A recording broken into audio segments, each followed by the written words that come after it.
প্রিয় দর্শক, আসসালামু আলাইকুম। Welcome back to my channel. স্বাগতম জানাচ্ছি তুবা ফুডিজে। বরাবরের মতো আমি আবারও নিয়ে আসলাম নতুন একটা রেসিপি। আমার আজকের রেসিপিতে রয়েছে, হয়তো দেখে বুঝতে পারছেন, আজকে বানাচ্ছি আমি সিঙ্গাড়া, কলিজার সিঙ্গাড়া রেসিপি। খুবই মজাদার, একদম হোটেলকেও হার মানিয়ে দিবে এই সিঙ্গাড়া এভাবে বানিয়ে নিলে। আশা করছি সম্পূর্ণ রেসিপিটি দেখলে আপনিও কিংবা আপনারাও কিন্তু বাসায় তৈরি করতে পারবেন খুবই সহজে। তার আগে ছোট্ট একটা অনুরোধ, যদি চ্যানেলে নতুন হয়ে থাকেন তাহলে আমার চ্যানেলটিকে সাবস্ক্রাইব করবেন এবং ভিডিওটিতে একটা লাইক দিবেন এবং চ্যানেলের পাশেই থাকবেন। প্রথমে একটা মিক্সিং বোল নিয়েছি, দিয়ে দিচ্ছি মেজারমেন্ট কাপের 1 কাপ পরিমাণ আটা। আজকে আমি আটা দিয়ে বানিয়ে নিচ্ছি, আপনারা কিন্তু ময়দা দিয়ে বানালে আরও ভালো হবে, তবে আটা দিয়েও অনেক ভালো হয়েছে। আর দিয়ে দিচ্ছি কালো জিরা হাফ চা চামচ, লবণ দিয়ে দিচ্ছি হাফ চা চামচ, রান্নার সয়াবিন তেলটা দিয়ে দিচ্ছি 1.5 টেবিল চামচ পরিমাণ। এবার সবগুলো উপকরণকে হাত দিয়ে ভালো করে মিশিয়ে নিতে হবে। আর এটাকে কিন্তু খুব ভালোভাবে মিশিয়ে নিতে হবে। আপনি যত সুন্দরভাবে মিশিয়ে নিতে পারবেন আপনার সিঙ্গাড়াগুলো কিন্তু ততটাই পারফেক্ট হবে। ভালোভাবে মেশানো হয়ে গেলে এখানে নর্মাল তাপমাত্রা পানিটা অ্যাড করে দিচ্ছি। এখানে গরম পানি অ্যাড করবেন না, আর পানিটা কিন্তু একবারে অ্যাড করতে যাবেন না, কয়েকবারে পানিটা অ্যাড করতে হবে, তাহলে কিন্তু ডোয়ের কনসিস্টেন্সিটা খুব ভালোভাবে বুঝতে পারবেন। তাছাড়া কিন্তু এই ময়দার ডোটা অনেক বেশি নরম হয়ে যেতে পারে, আর এটা অনেক বেশি নরম করা যাবে না। আর এটাকে আমি টাইট করে প্রথমত মেখে রেখে দিচ্ছি, একটা ঢাকনা দিয়ে ঢেকে রেখে দিচ্ছি 30 মিনিটের জন্য।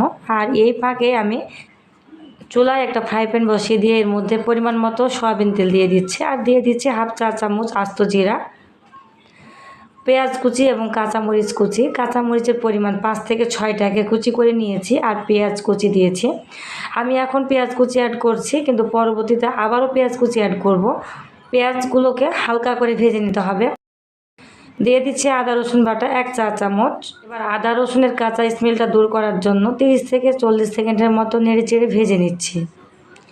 অল্প একটু পানি অ্যাড করে দিচ্ছে, যাতে নিচে লেগে না যায় বা না পুড়ে যায়, সেই দিকে কিন্তু অবশ্যই খেয়াল রাখতে হবে।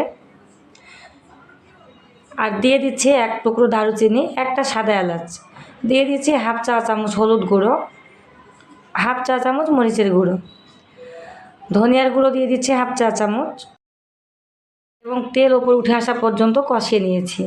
আর এখানে আমি কলিজাগুলোকে এরকম করে কেটে নিয়েছি, যতটুকু করে কাটলে সিঙ্গাড়ার জন্য পারফেক্ট হয় ততটুকু করে কেটে নিয়েছি। আর এখানে কলিজার পরিমাণটা আছে 100 গ্রামের মতো।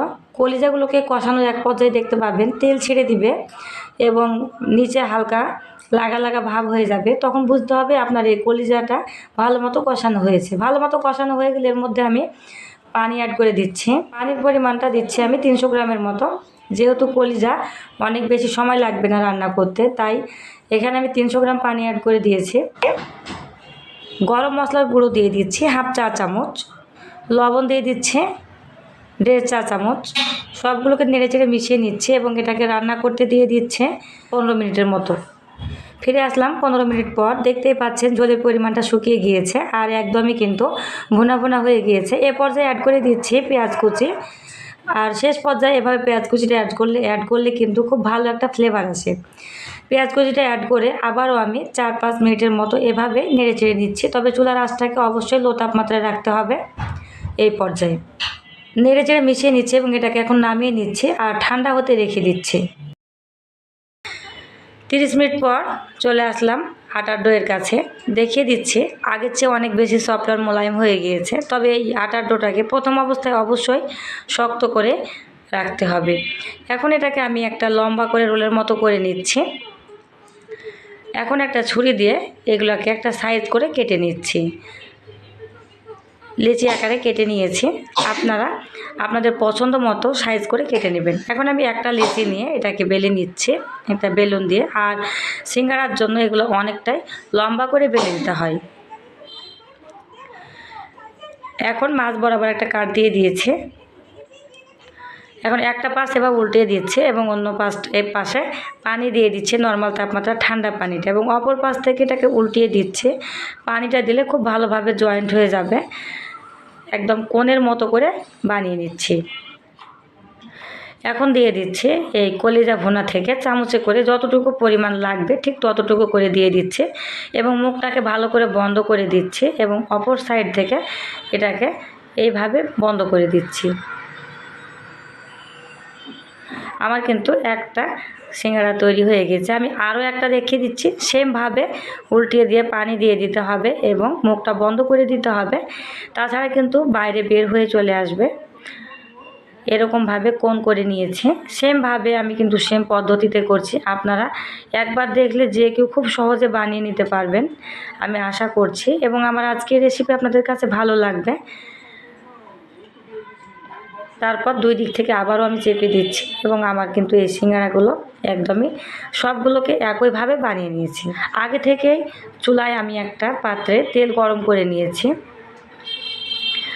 আর এই গরম তেলের মধ্যে সিঙ্গারাগুলোকে একটা একটা করে ছেড়ে দিচ্ছি।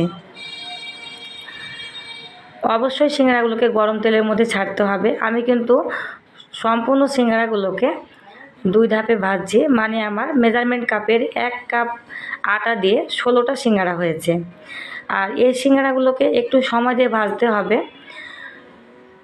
তাছাড়া কিন্তু ওপরটা পুড়ে যাবে কিন্তু ভিতরের অংশটা মুচমুচে মজাদার হবে না। এই সিঙ্গারাগুলোকে লো হিটে ভাজতে হবে, একটু সময় দিয়ে ভাজতে হবে, তাহলে কিন্তু খুবই মুচমুচে মজাদার হবে। আর এই সিঙ্গারাগুলো ভাজতে আমার সময় লেগেছে 6 মিনিটের মতো। আর ব্রাউন কালার করে ভেজে নিতে হবে। দেখতেই পাচ্ছেন সিঙ্গারাগুলো যখন ব্রাউন কালার হয়ে যাবে ঠিক এরকম, কিংবা আরও কড়া করে কেউ ভাজতে চাইলে ভাজতে পারেন, তবে পুড়িয়ে দেওয়া যাবে না। এভাবে ভেজে নিয়েছি আমি। তারপরে সিঙ্গারাগুলোকে তেল ঝরিয়ে তুলে নিচ্ছি।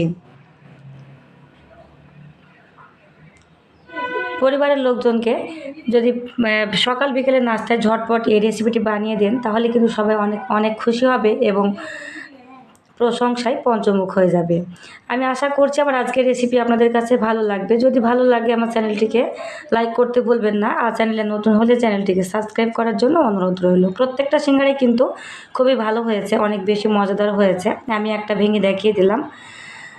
ধন্যবাদ, সবাই ভালো থাকবেন।